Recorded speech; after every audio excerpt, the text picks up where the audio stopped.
अभंग माऊली ज्ञानेश्वर महाराजांचा सर्वश्रुत सर्व परिचित सगळ्यांच्या पाठ्यातला आणि जे वारकरी नसतील किंवा कुठल्याही संप्रदायाचे नसतील पण मराठी भाषा ज्यांना कळते,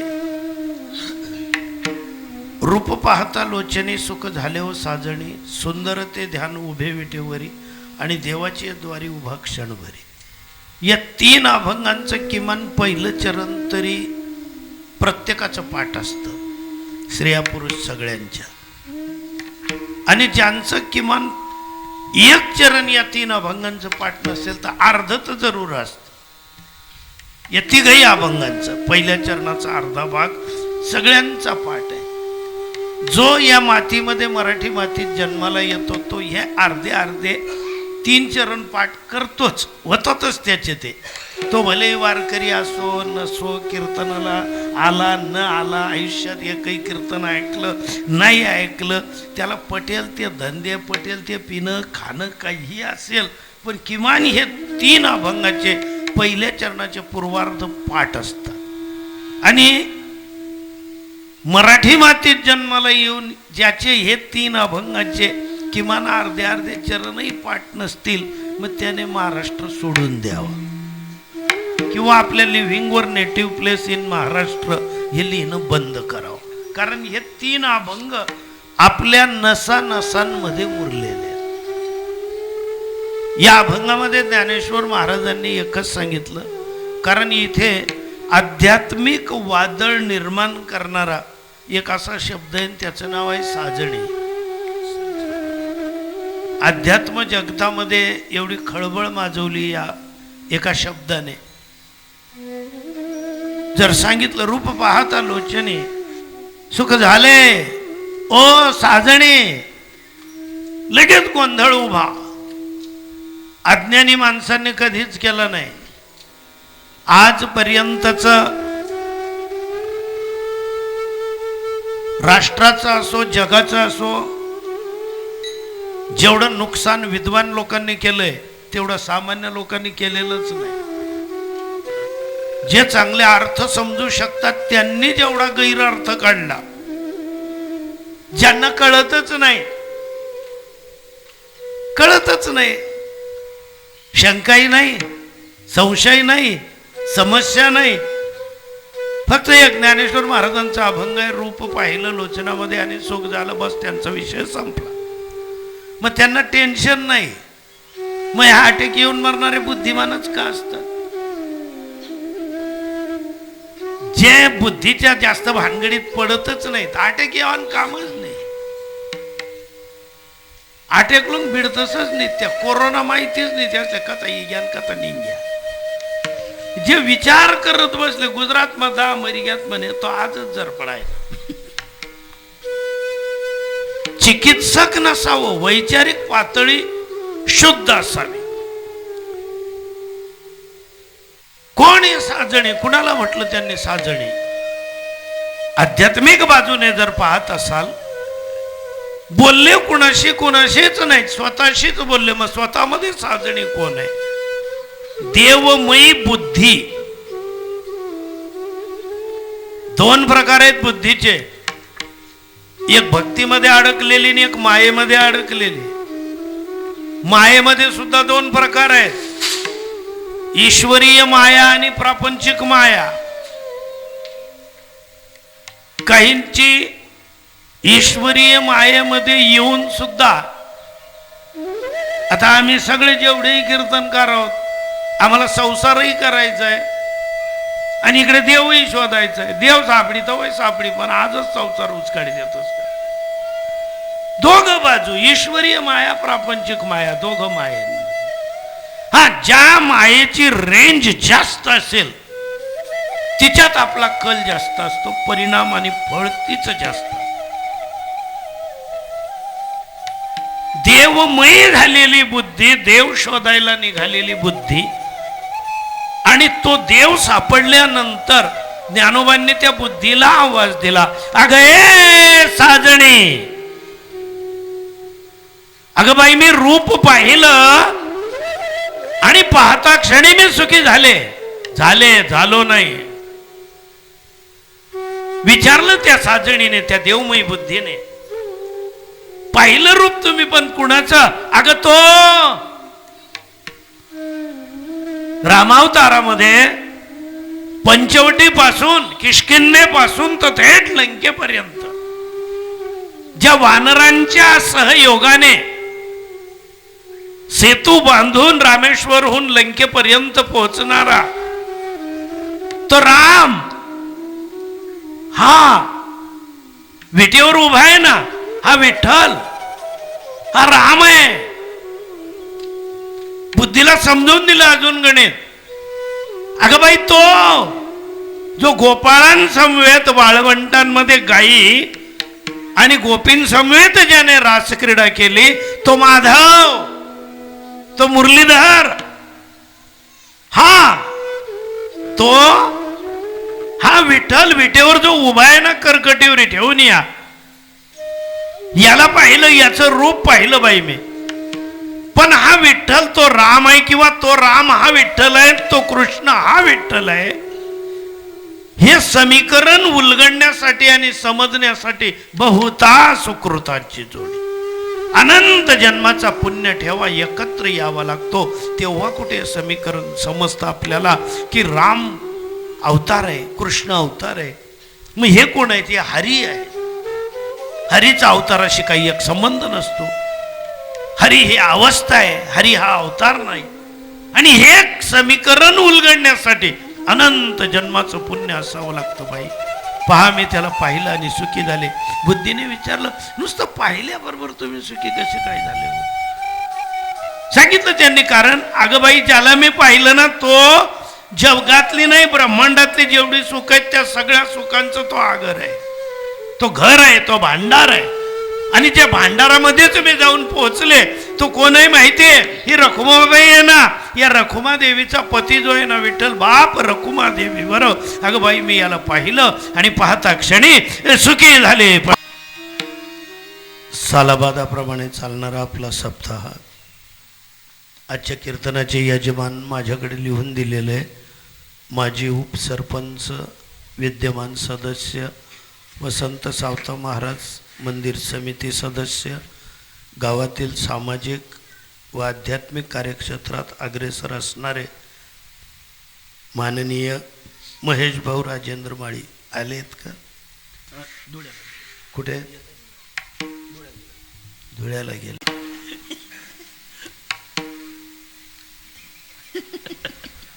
या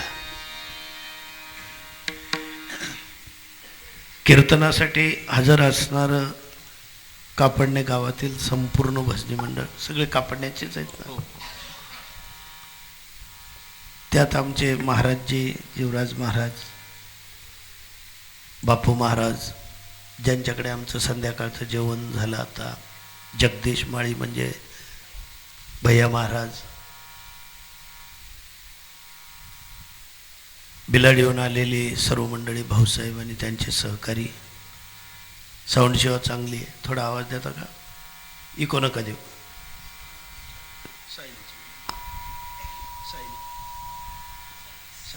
सायली गाव आहे कुठालं? असं आहे का? मला बोलावच्या द्या खाली, तारीख नका द्या. कारण जर मला वरी विचार सायली दे का मी सांगू नाही वय मा आणखी एक असो. तुमची भेट झाली सायलीकरांची, आनंद वाटला उपस्थित. हे बाळ कुणाचं गडबड करतंय? आईजवळ आहे ना. पण ते आईजवळ असेल तर कीर्तनात बाळ चालतं, आजीजवळ नसावं. आता मला जर वाटतं असं चालच बुवा, मी बी लई येतो मना बी नातो खेळ आठ लागला या वायरी बिरी वडतात आहे. मला नातू नाही तर असं नाही मनात इथला बेरडे तुमले सकाळीच काला करायला लायची तिला.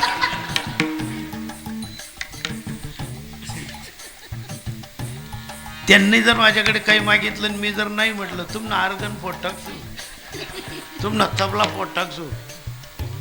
आनंद असतो नातवंडांचा, पण कीर्तनामध्ये व्यत्यय येतं. अजून सुरुवात आहे, आता चालेल. इकडे या ना, आता या तुमना पायऱ्या हात होणार त्यातले कधी गरदाड देऊ. त्या असा होतात त्या बडातल्या आडाई राहतात तो आणखी गरदाड देऊ का. एवढी जागा इकडं पडली, इकडे या आता.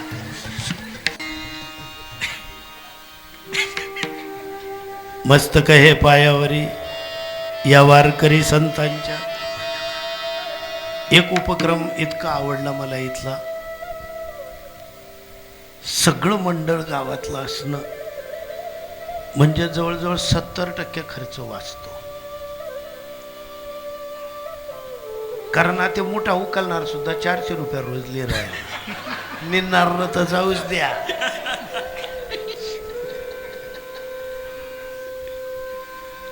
आणि एवढा कहर होऊन गेला. तिसरीन पोरले वक्करवर रटाडे देणं.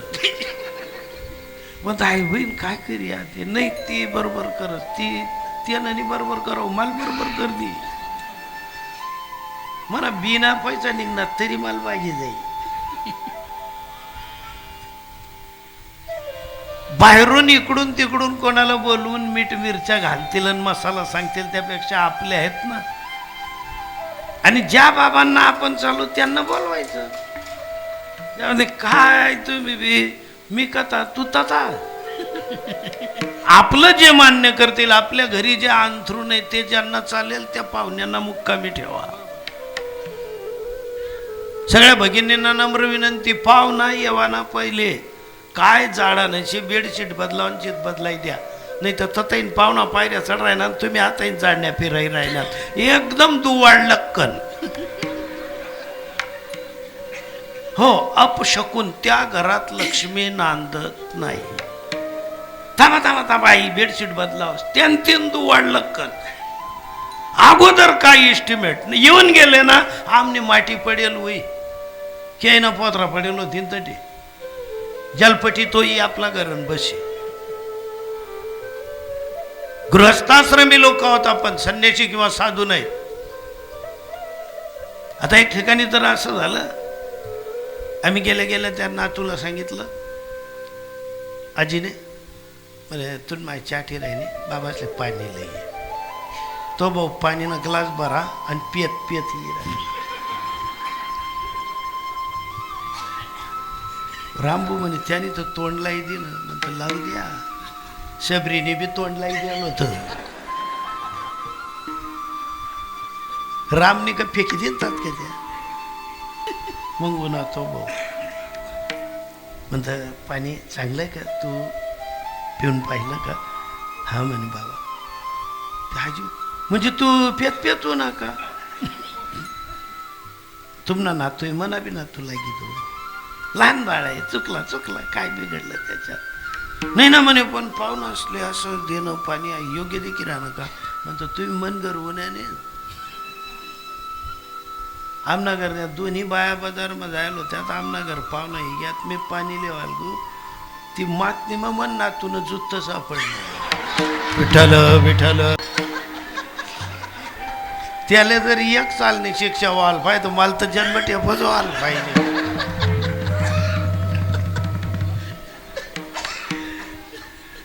बाकी पाहायचंच नाही कोण किती चालबन राहिलं, कोण टाय उस्काड राहिलं.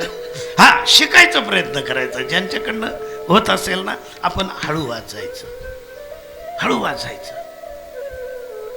पण जनरल नियम काय माहितीये का, खरं बोलणारा बागी बोलस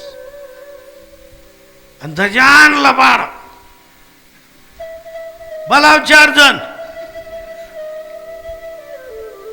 वय जाऊ दे. सरकार माका चालत नाही. कतच आहे सरकार. अरे तू कोठा आहे ना, जमानाच आहे. सोना तो बोले नहीं कासा करे झनकार, ज्ञानी तो बोले नाही बकबक करे गवार. ही झाली पार्श्वभूमी. पण मला आता हिच्या बाहेर यायचंय. जो अभंग आपण निवडला, आता कोणी गडबड आणि व्यत्यय निर्माण करू नका. काय विनोद वगैरे व्हायचा तो आता शेवटी होईल. ज्ञानोबांच्या अभंगात कोणतेच विनोद बसत नाहीत. तुम्ही म्हणाल अरे बापरे आम्ही तुमले तारीख दिनी पण चूक तुम्हीच काही मन नाव ना पुढे रामायणाचार्य लिखित येलचे. बाकी सगळे विनोदाचार्य आहेत. आणि मी जर विनोद कटाकात त्या माल गाया देते याने रामायण सांगू ना आव पहिले आचाडी उचाडी पहिल्या आता आम्ही काय रोटर फिरवत का ते विनोदी जे आहेत ते विनोद करतील. अभंगाची पार्श्वभूमी समजून घ्या. काय नाथ संप्रदायाची अगदी शेवटची पायरी म्हणजे 12वं आणि 13वं शतक यांचा संगम. नुकतेच गहिनीनाथांकडनं नाथ संप्रदायाची दीक्षा घेऊन साबरी विद्या शैली सारंगी सगळ्या आयुधांसह निवृत्तीनाथ महाराज आळंदीमध्ये पोहोचले. अंतर्ज्ञानी होते. गहिनीनाथांच्या गुहेत अभ्यास करत असताना अचानक त्यांना आपली आई आणि वडील दोघं दिसले की दोघं आपलं प्राण त्याग करतायत. समाधी अवस्थेमध्ये डोळे उघडले गेले. त्यावेळेस निवृत्तीनाथांना सांगितलं गहिनीनाथांनी निवृत्ती जे पाहतोय ते सत्य. डोळे मीट. डोळे मिटले. ज्याने संन्यास घ्यायचा असतो त्याने अगोदर स्वतःला जाळून टाकायचं असतं ज्ञानाग्नीमध्ये. तूच नाही मग तुझे कुठे. त्या अवस्थेमध्ये सुद्धा ज्ञाना कुठं असेल. सोपानाचं काय. मुक्ती तर खूप लहान आहे. काही या पलीकडे मार्गच नव्हता का पर्यायच नव्हता का आई वडिलांना. आणि ज्या वेळेस जय सीताराम यजमान जय राम का तुमचं नाव आत्ताच घेतलं मी. बसा बसा. जय सियाराम विठ्ठल. ज्यावेळेस संपूर्ण विद्याभ्यास पूर्ण झाला मोह मायेचं हे जे पटल असतं याच्या अगदी पलीकडे जाऊन पोहोचलेले निवृत्तीनाथ त्यांना सांगितलं की आता जा आणि नाथ संप्रदायाचा प्रचार प्रसार करा. आळंदीला ज्या वेळेस आले तिघही लहान भावंड आलेल्या प्रसंगाला तोंड देत आळंदीतली सगळी संकट सहन करत असताना बोलणार तर बोलणार कुठे. मला त्रास आहे. ज्या पोरीला माहेर असतं वडील असतात भाऊ असतात आई असते ती सासरी धमकी सुद्धा देऊ शकते. एखादी वेळेस माझ्या पप्पांना सांगेल लवकर फोन माझ्या भावाला बोलव का गाडी बरी. पण जिला भाऊ नाही आई वारली आहे वडील बालपणी संपले सांगेल कोणाला.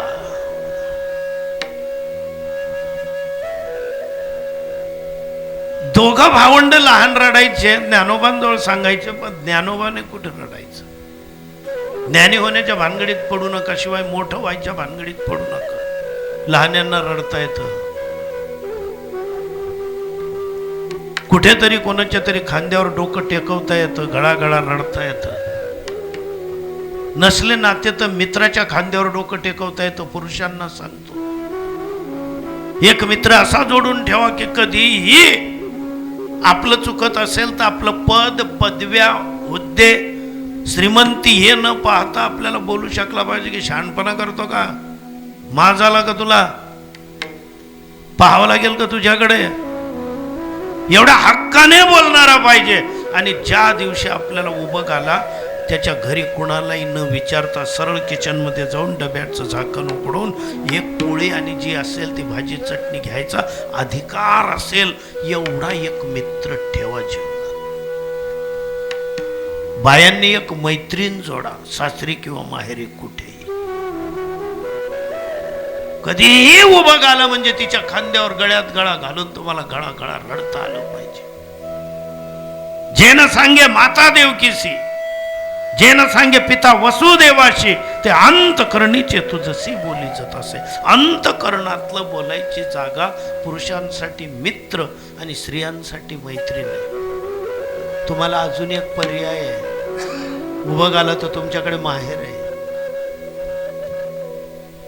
कधी कधी जर तुम्ही ठरवलं, घरात सुनेच्या नादीला आपल्या हवाली करून देतात, मी 3-4 रोज शिलगाडा होतो ना संसार गण वजा वायात मी तुम्हाला चटाता जाते, मी चालले 2-4 दिवस बाहेर. सुनही सांगते कधी कधी, आई तुम्ही सांभाळा, मी येते 2-4 दिवस जाऊन बाहेर. जाऊन आल्या तुम्ही, फ्रेश होऊन परत आले. आपण कथा जाशात कलब मा तटे आणखी आरही जाशात कोणचे आपले मागे ना पुढे पपोट उडी. मित्र जोडा ही एकच वाट आपल्यासाठी आहे, त्यांना 2 वाट आहेत. श्रेया तुम्ही भाग्यवान आहेत आमच्यापेक्षा, तरी आणखी 1500 तुमलेच. एक बी बाईनी बोमनी पडणी असले द्या बा विचार असले